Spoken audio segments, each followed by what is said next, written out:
بسم الله الرحمن الرحيم نحمده ونصلي على رسوله الكريم اما بعد.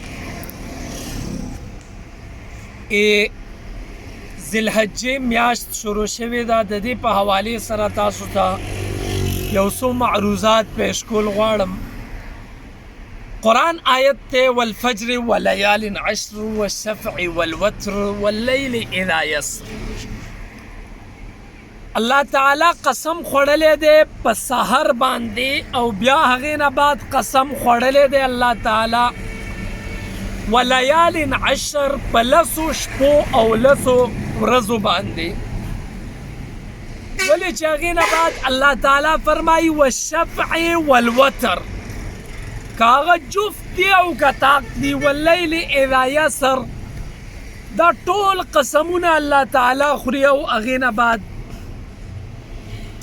مونږ احادیثو کې ګورو چې حضرت عکرمه، حضرت مجاهد، حضرت قتاده رضی الله تعالی عنهم هغوی فرمایي چې دلته کې د دې فجر نه مراد د قربانۍ د ورځې سحر دی او د لیال عشر نه مراد دا 10 ورځې د ذوالحجې دي کومې چې شروع شوي دي.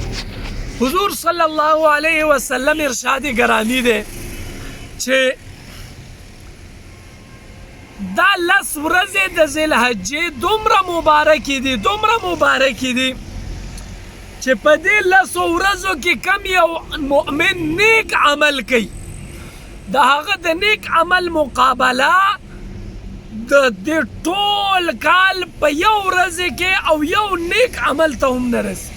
یعنی د هغه نیک عمل ډېر زیات بهتر، غوره، افضل او بهترین دی چې کله هغه په دې 10 ورځو کې نیک عمل کوي. یو صحابي عرض وکړ یا رسول الله ولل جهاد، آیا د جهاد نه هم زیات عزت او د عظمت والا خبره ده چې یو کس په دې 10 ورځو کې نیک عمل کوي؟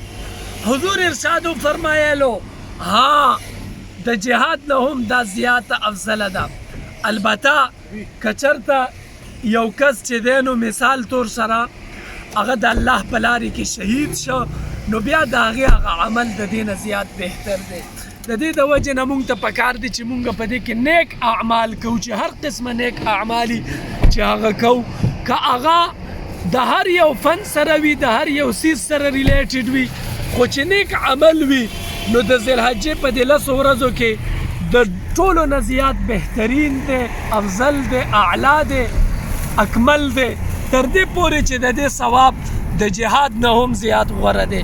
الله تعالی دې موږ ته په دې کې د نیکو اعمالو توفیق راکړي، او هغه د صدقاتو سره دی، او که هغه د خیراتو سره دی، او که د هغه د نیک خبرې سره دی، که د هغه اقوالو سره دی، که اعمالو سره دی. وآخر دعوانا ان الحمد لله رب